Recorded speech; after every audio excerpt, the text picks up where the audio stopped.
Captain அன்னியாரால் அறிவிக்கப்பட்ட மாவட்ட கழக செயலாளர் 6 ஆண்டு காலமாக இந்த தொகுதியில் பல நலத்திட்ட உதவிகளும் மக்களோடு மக்களாக இருக்கிறது தான் இந்த குடியாத்த சட்டமன்ற தொகுதிக்கு போட்டியிடும் பிரதாப் நான்.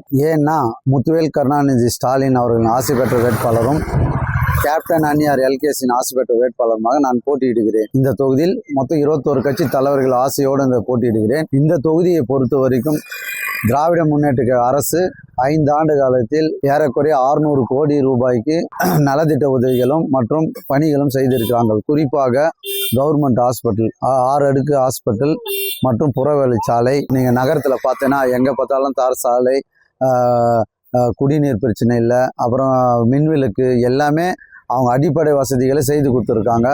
அந்த 600 கோடியில் சுற்று அந்த தொகுதிக்கு உட்பட்ட எல்லா வேலைகளும் செய்து கொடுத்துருக்காங்க. அதனால் கண்டிப்பாக மக்கள் இந்த எங்கள் கூட்டணிக்கு வெற்றி பெற வாய்ப்பு இருக்குது. அது மட்டும் இல்லை, நான் வெற்றி பெற்றால் கண்டிப்பாக மக்கள் தலைவர் அன்னியார் அவர்கள் சில வாக்குறுதிகளை சொல்லியிருக்கிறாங்க. அது பிரகாரம் பார்த்தோன்னா முதல் நம்ம மோதன அணை சுற்றுலா தலமாக ஆக்குறோம்.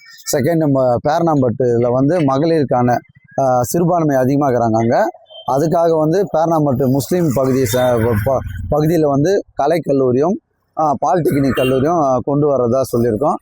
அதே மாதிரி குடியாத்தத்தில் ஏரியில் தூர்வாரி தண்ணி நிரப்பி அதில் படகு சவாரி சுற்றுலா தலமாக இங்கேயும் நாங்கள் ஆக்குறோம். புறவழிச்சாலை அது மெயினாக பத்திரப்பள்ளி டேம் நின்றுச்சு. அது கேஸில் கவர்மெண்ட்டில் ஜெயிச்சுட்டாங்க. நான் வந்தோடனே முதல்ல அது சரி செய்து டேம் கட்டினா இந்த குடியாத்தம் தொகுதி முழுவதும் தண்ணீர் பிரச்சனை தீர்ந்துடும்.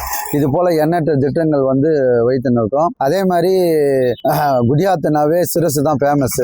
அதில் அன்னியார் ஒரு வாக்குறுதி சொல்லியிருக்காங்க. அறங்காவலர் குழுவுக்கு சொந்தமான இடத்துல எல்லாமே உலக புகழ்பெற்றதுனால அன்றைக்கி ஒரே நாள் எல்லோரும் வரோம். அவங்க தங்குறதுக்கான வசதி இல்லை.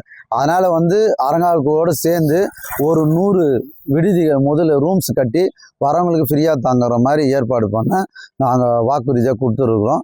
மற்றும் பொதுமக்களிட விசாரித்து இன்னும் அவங்களுக்கு குறைகள் என்ன ஆகுதோ கண்டிப்பாக வெற்றி உறுதி தான் நாங்கள் கண்டிப்பாக செய்து தருவோம். நன்றி, வணக்கம்.